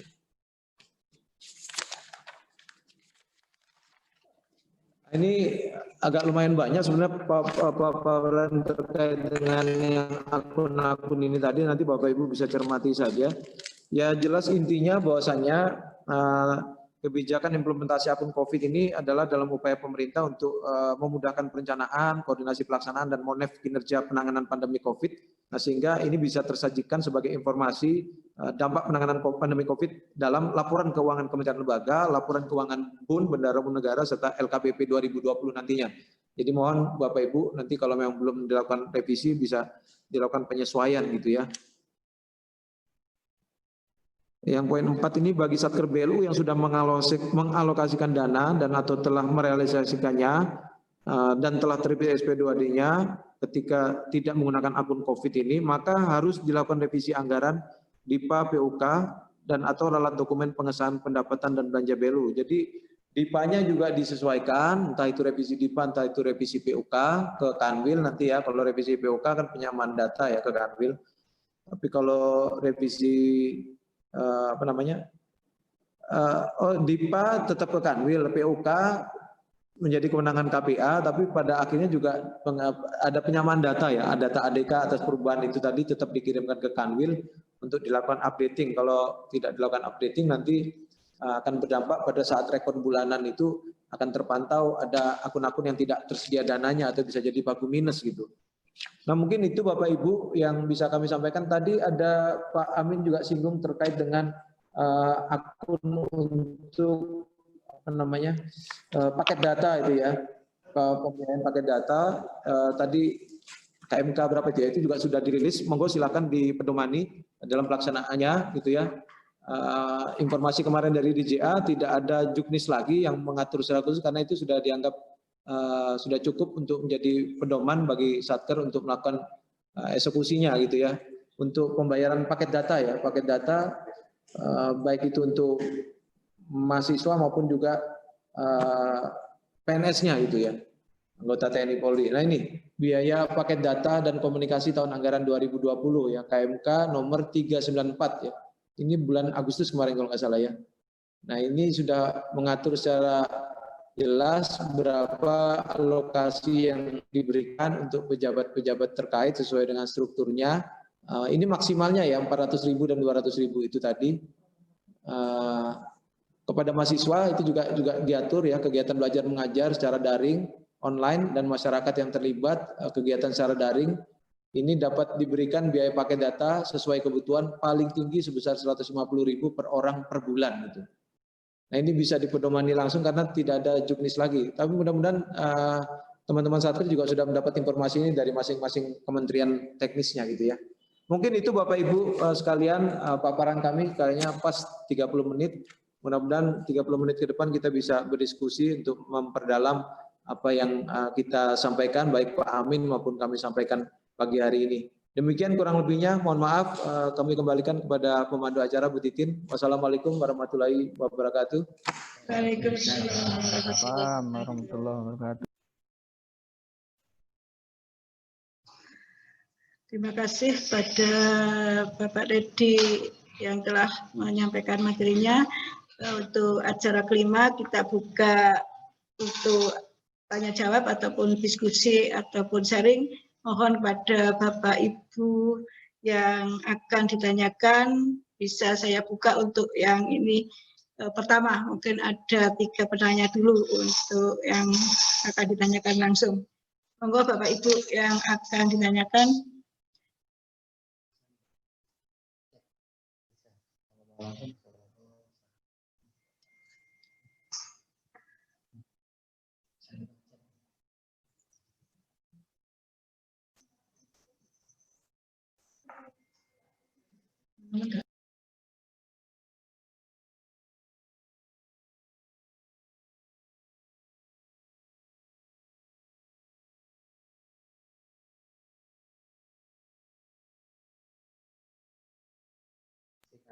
Kita buka pertanyaan, monggo pada Bapak Ibu yang akan menanyakan kepada Bapak Teddy ataupun ke Bapak Kepala Biro Umum dan Keuangan.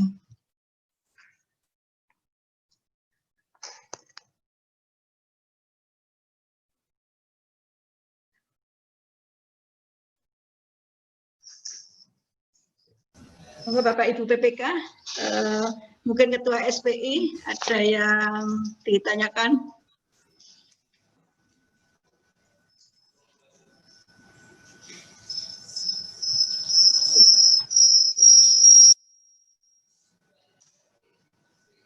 Mungkin saya buka, ini ada Pak Iksan mungkin yang ada mau tanya dari PPK-nya Fakultas Psikologi. Monggo Pak Iksan, kami beri waktu untuk bertanya.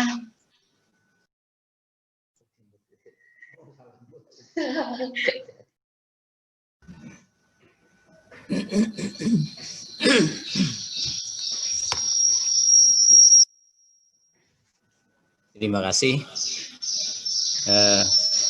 atas waktunya.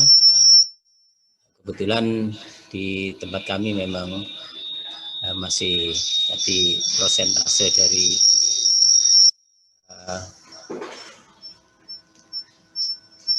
penggunaan yang sudah terserap masih kecil. Ya memang kaitannya dengan serapan. Mungkin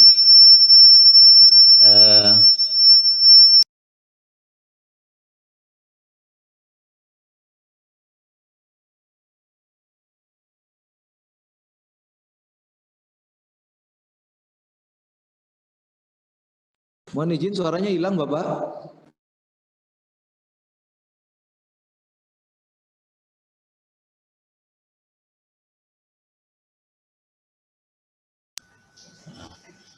terima kasih.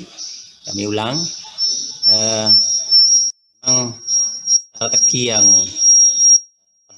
kami perlukan kaitannya dengan penggunaan anggaran, terutama di awal sebenarnya di awal tahun anggaran itu perlu mungkin adanya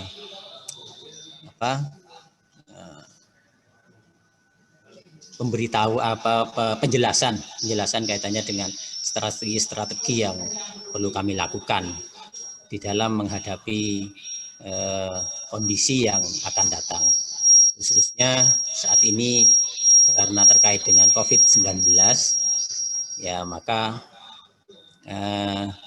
kegiatan yang seperti ini mungkin dari awal bisa kita lakukan sehingga persiapan untuk pelaksanaan serapan anggaran, penggunaan anggaran sehingga serapannya bisa maksimal itu sudah sejak awal.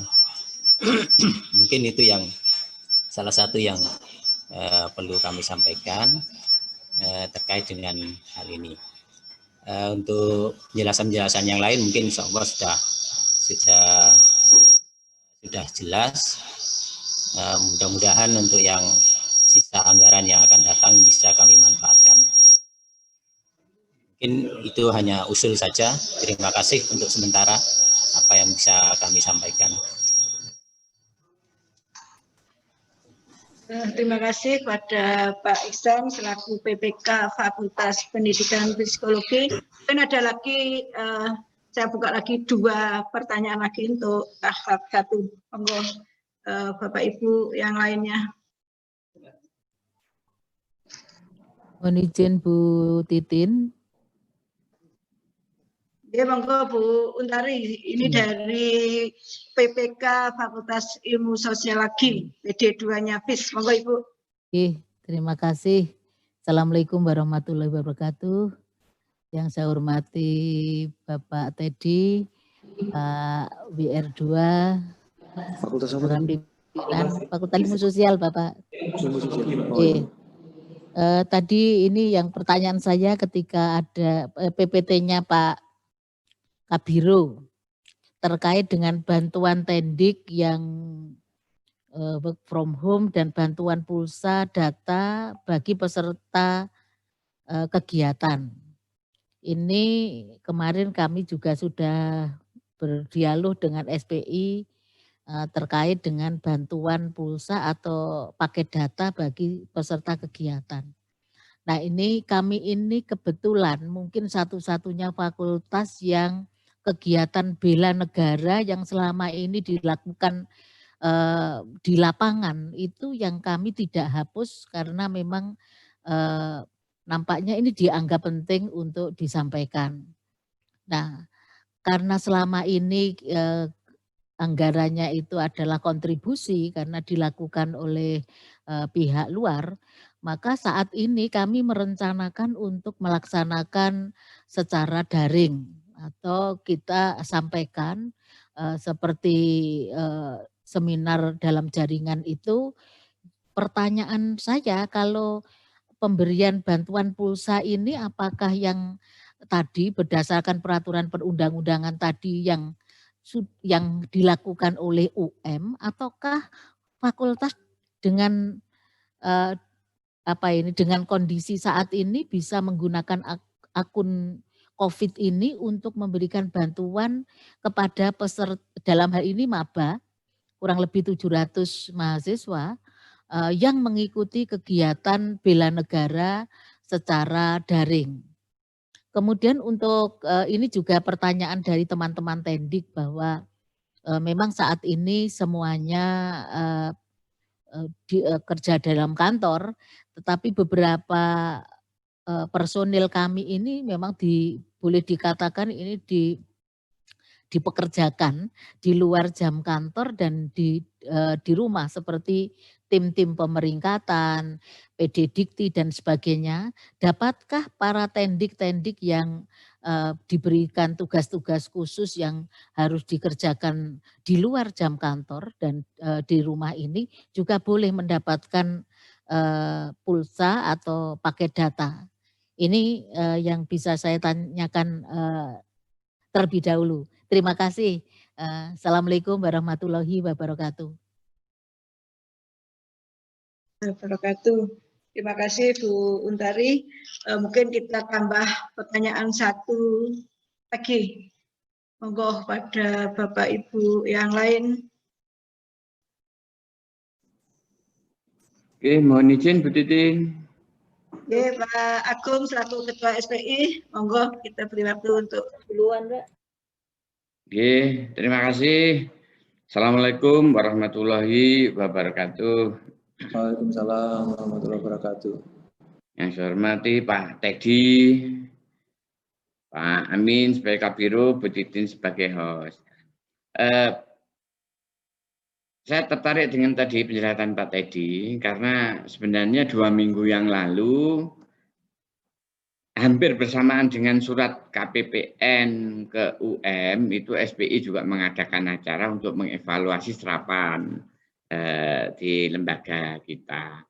Dari situ sebenarnya teman-teman sudah sebagian sudah merealokasi kegiatan-kegiatan untuk percepatan serapan ini.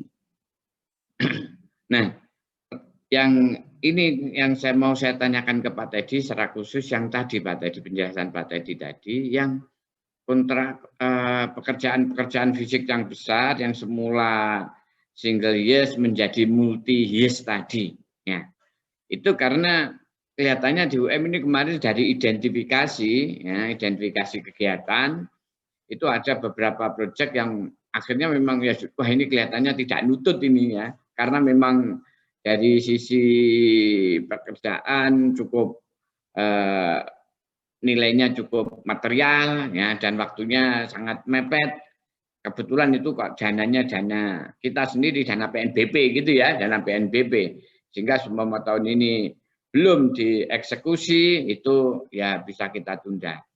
Nah, tadi yang saya mungkin mengikuti tetapi kurang clear tadi adalah persyaratan yang bisa itu tadi Pak, yang single menjadi multi. Kali itu dana-dana PNBP apakah bisa, terus persyaratannya mungkin bagaimana ya yang lebih detail. Sementara itu Pak, tadi terima kasih. Ya.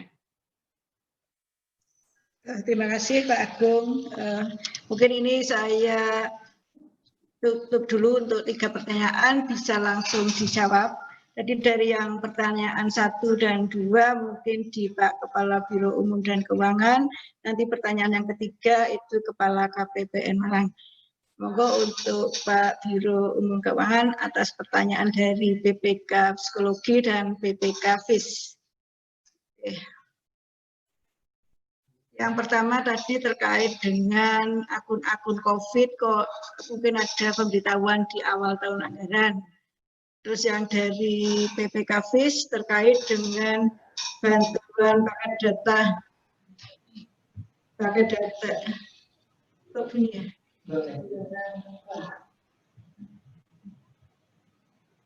Habis. Masih. Ya. Paket data Belum dimut. paket data Terima kasih. Yang pertama dari Pak Iksan, psikologi.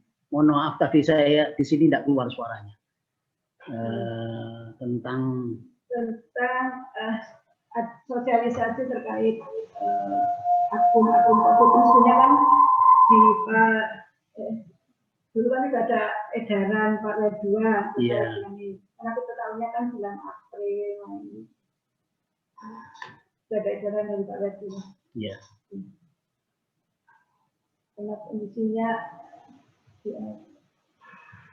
ya, jadi untuk psikologi Pak Ihsan itu sudah ada edaran dari WR2 tentang penggunaan anggaran menyikapi COVID-19. Coba nanti dicari lagi edarannya itu Pak Ihsan ya. Ya. Terus kemudian untuk paket data dari SIPIS ya, UUN, bahwa untuk pendik itu bisa menggunakan paket data, tapi untuk yang WFH ya, bukan yang kantor. Kalau di kantor tidak boleh. Jadi yang WFH bisa menggunakan dibantu dengan paket data. Ya, saya kira itu singkat saja. Kalau yang ketiga tadi SPI untuk Pak Teddy namanya ya. Ya, saya kira itu, terima kasih. Yang untuk mahasiswa Bapak mohon izin. Yang untuk mahasiswa baru itu karena kegiatannya sedaring, bisakah dapat bantuan? bisa datang untuk maba yang Maba. boleh. Untuk maba Pak? Maba. G. Jadi kalau pertanyaannya di chat lebih enak saja. Mungkin bisa. Oh ya. G. Karena kalau putus-putus suaranya.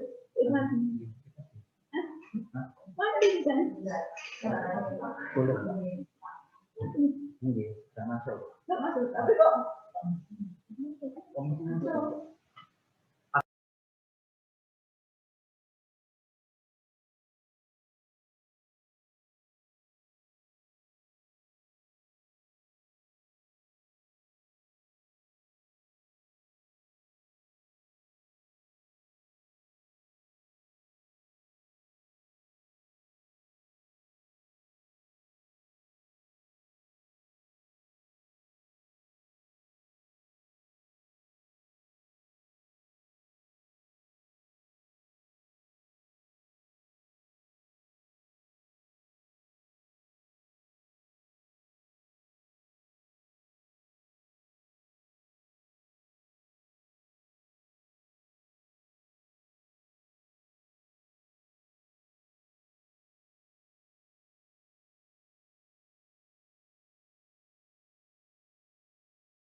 mungkin untuk tambahan Bu Un, Mbak. Bu Un ya. Yang tadi selain untuk pendik itu pada saat WFH ya. Jadi kerja di rumah. Untuk mahasiswa yang ikuti kegiatan daring bela negara itu boleh dengan maksimal 150.000 per bulan. Oke. Saya kira itu. Monggo.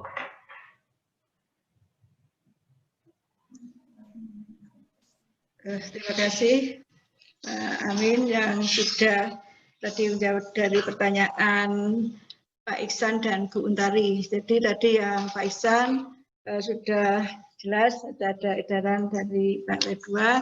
Untuk Bu Un tadi sudah dijelaskan untuk mahasiswa yang melakukan bela negara karena daring bisa dibantu pakai data, itu maksimal Bu. Jadi nanti bisa digradasi sesuai dengan kebutuhannya. Mungkin tadi dari pertanyaan ketiga lanjut kita beri kesempatan untuk Pak Teddy menjawab pertanyaan dari Ketua SPI.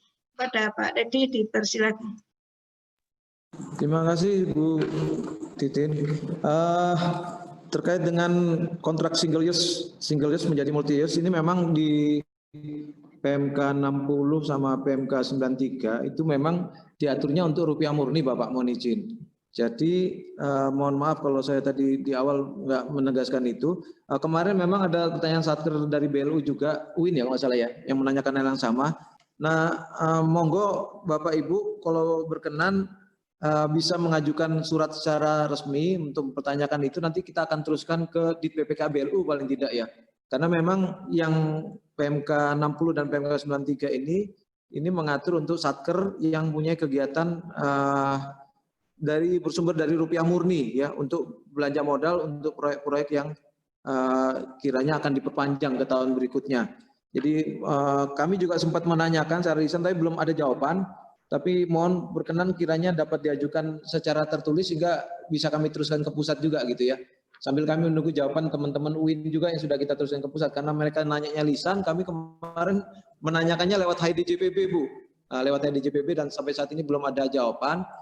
Kiranya kalau teman-teman UM berkenan bisa menanyakan secara tertulis, nanti kami teruskan ke pusat sehingga bisa mendorong pusat juga bisa menjawabnya secara resmi. Karena kalau kita dari HDJPB itu kadang-kadang nggak semua teman-teman satker berani mengeksekusinya ketika dijawab juga di HDJPB itu gitu. Jadi kalau dia secara tertulis kan nanti bisa jadi panduan gitu.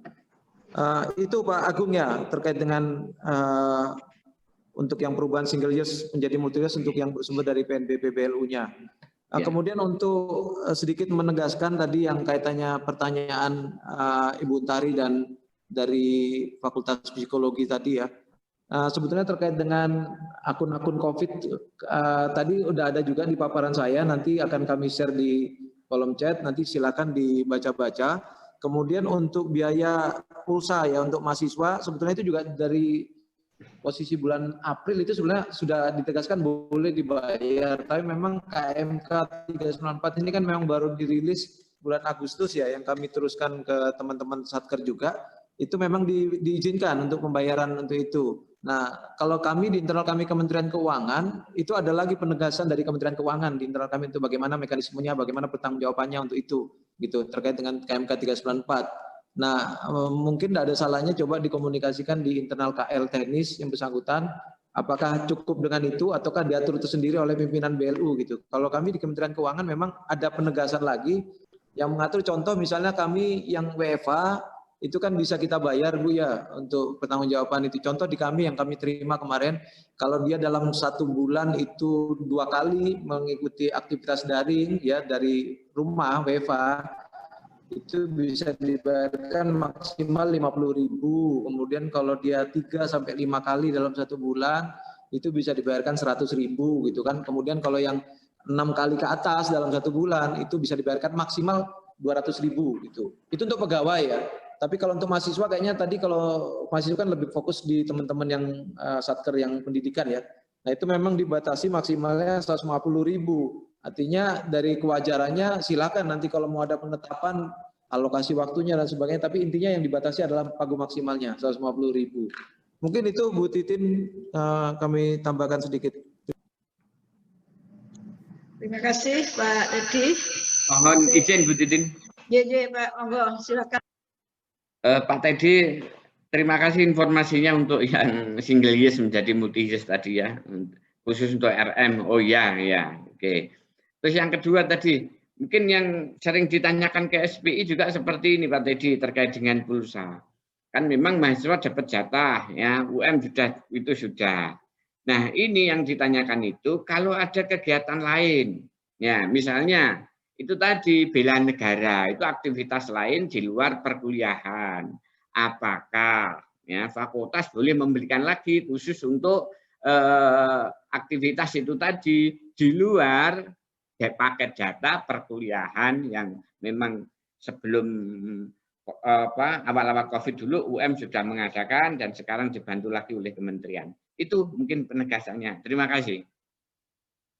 Terima kasih Pak Agung. Berarti saat ini teman-teman di UM yang mahasiswanya setiap bulan sudah menerima alokasi dana internet Pak ya? Sudah. Besarannya maksimal merata atau berdasarkan? Rata, untuk perkuliahan rata. Jadi satu mahasiswa itu rata-rata dapat berapa Bu Titin? 40 giga ya per bulan untuk paket datanya. Itu kalau sudah ada paket sekian. Nah, di luar itu, monggo.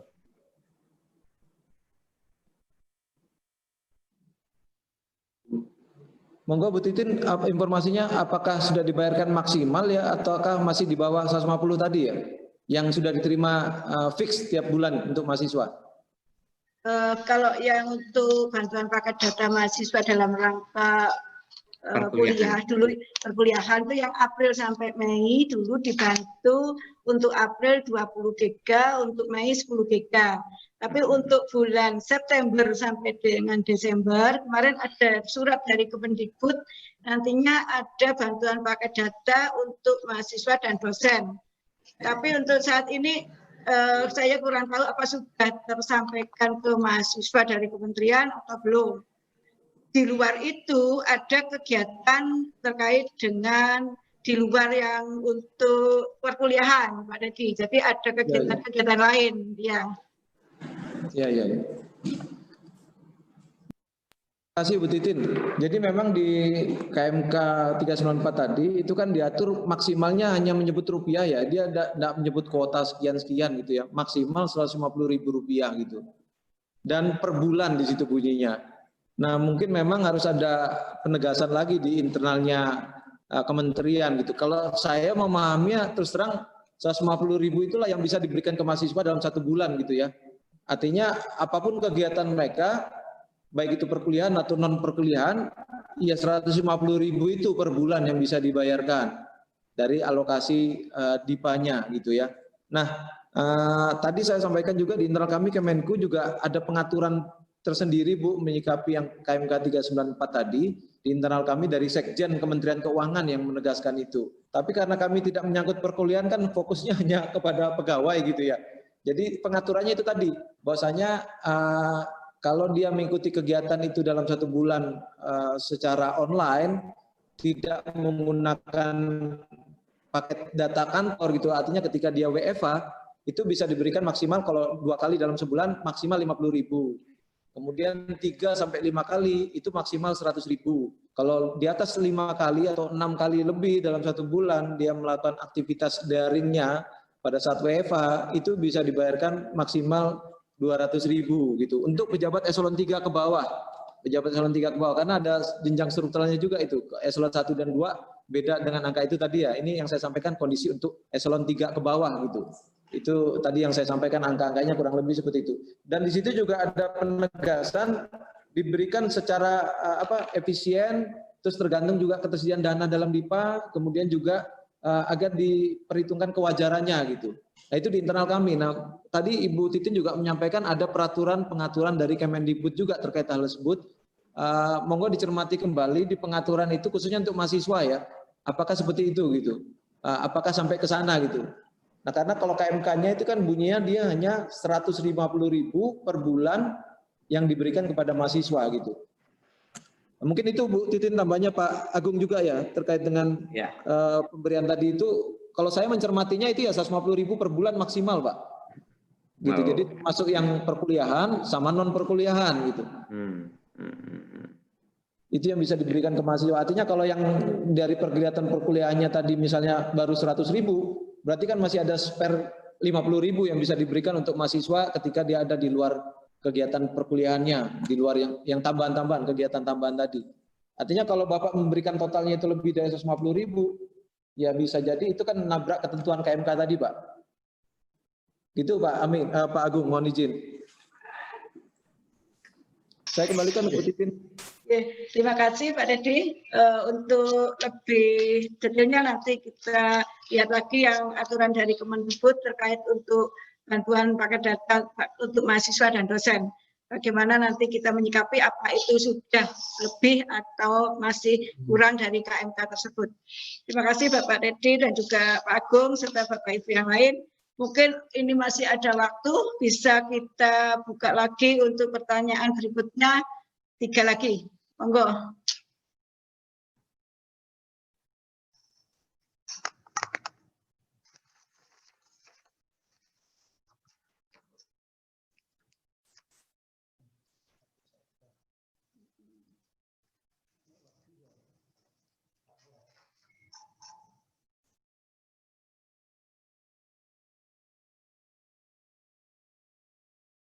Silakan Bapak Ibu yang lain kalau masih ada yang perlu ditanyakan.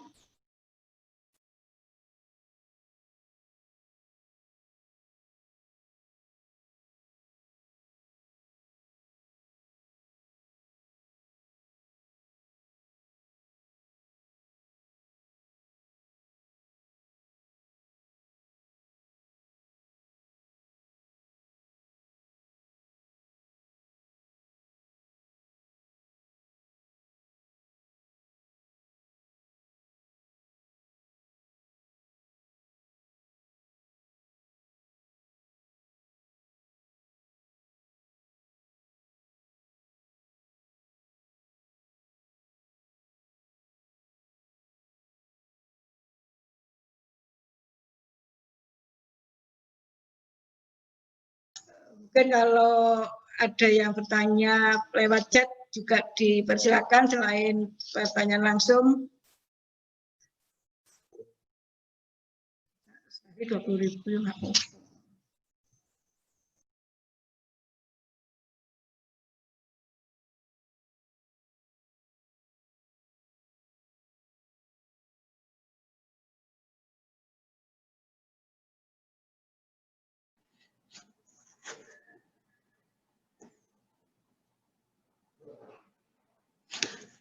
Halo, Assalamualaikum Bu Titin. Waalaikumsalam warahmatullahi wabarakatuh. Monggo Pak Adika yang mau silakan Pak Adika. Ini tadi mohon maaf, saya baru bisa masuk jam 10 kurang 5 menit. Nah, Bu Titin, ini kami tujukan kepada Bapak Ibu bidang 2 UM, pimpinan bidang 2 UM. Bu Titin, Bu Pak WR2, Pak Kabirum. Nah, ringkasan yang telah disampaikan Pak Teddy tadi, oleh karena saya juga tidak bisa mengikuti semuanya, mohon maaf, akan lebih senang seandainya Bapak Ibu pimpinan bidang 2 segera untuk rapat bertemu fisik, Bu Titin, ya. Diringkes, dirangkum poin-poin penting, poin-poin urgent, poin-poin mendesak yang harus dilakukan oleh masing-masing unit. Saya kalau bisa begitu saya senang sekali, Bu Titin, supaya kami bisa memahami secara utuh, kemudian bisa mencermati dan bisa berkomunikasi langsung dengan Bapak Ibu pimpinan bidang 2.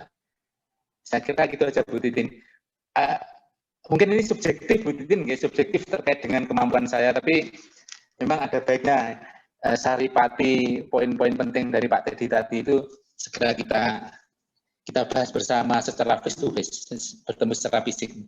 Matur nuwun Bu Titin, ngapunten nggih. Assalamualaikum warahmatullahi wabarakatuh. Waalaikumsalam warahmatullahi wabarakatuh. Terima kasih Pak Adika. Nanti akan kita agendakan atau usulkan di forum bidang 2 dari rumusan yang sudah disampaikan oleh Bapak Teddy, bagaimana menyikapi di tingkat universitas. Ini juga ada chat dari Pak WD2 tadi terkait dengan bantuan paket data dari sastra. Kalau mahasiswa kalau dibantu 100.000 apa tidak terlalu besar. Jadi nanti kita mencermati lagi bagaimana aturan yang di Kemendikbud berapa giga, apakah itu sudah mencukupi untuk kegiatan perkuliahan ataupun plus kegiatan di luar perkuliahan, yaitu intern di UM. Bapak, terima kasih masukannya.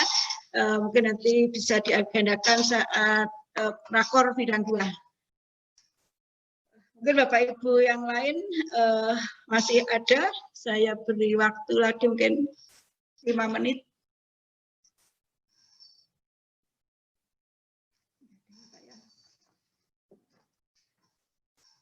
Kiranya sudah cukup deh Bapak Ibu semuanya.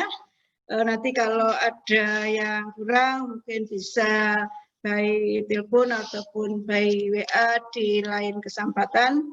Sebelum acara kita tutup, mengingatkan kepada Bapak Ibu untuk mengisi kehadiran yang linknya sudah ada di chat ini. Jadi sebelum live, saya mohon kepada Bapak Ibu untuk mengisi daftar hadir. Untuk mengakhiri kegiatan ini karena sudah dianggap cukup dan tidak ada pertanyaan lagi, marilah kita akhiri dengan ucapan hamdalah. Alhamdulillahirabbil alamin. Saya selaku pembawa acara dan juga sekaligus moderator, apabila ada kata-kata yang kurang berkenan, saya mohon maaf yang sebesar-besarnya. Billahi taufiq wal hidayah. Assalamualaikum warahmatullahi wabarakatuh. Terima kasih Pak Teddy. Terima kasih Bapak Ibu semua. Terima kasih Pak Teddy. Ya, Pak Dusun.